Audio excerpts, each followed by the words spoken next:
Overall, our efforts at the Ministry of Finance, now housing Office of Climate Change and also the Environmental Protection Unit, has been focused on documenting the situation, doing assessments.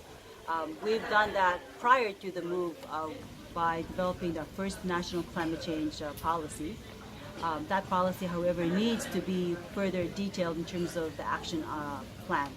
We have a matrix that lays out our priority actions, but the action plan remains.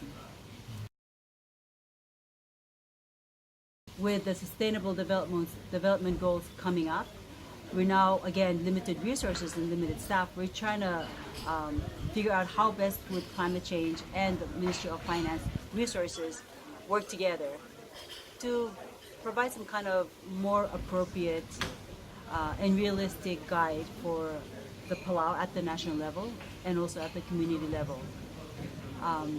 What we've been doing now with Ministry of Finance is basically just starting out with what's realistic for our given resources, and that's really just trying to identify where we're at the national level. Granted, climate change impacts are felt at all levels, but if the national government is to lead the resources and prioritization of climate change interventions, it needs to know what it can and cannot do. The Sustainable Development Goals report, which was focusing on simply identifying the core indicators, selecting the global SDG indicators that Palau is already reporting on, and therefore we could hypothetically use those indicators to give us a picture of where we're at. Took longer than a year just to identify them. The climate change policy is still pretty much at the national level, is still at policy stage.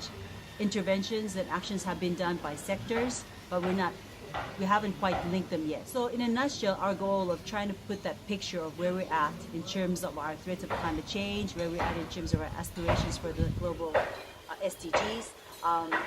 We still have the vision, but implementation is just taking a bit longer because of limited resources, limited capacity.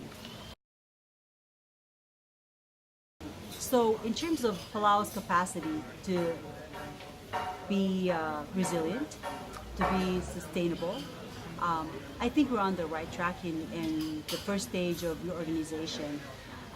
But everything is new. We're kind of testing all this structure. Things are moving slow. Now we're at the capacity building stage, where hopefully with this workshop, we'll be able to get the skills and apply them immediately back home. I've already received some very good tips. I'm meeting some awesome people. I hope that the SDG goals, the report, the climate change NAP, they'll be done by the end of this year.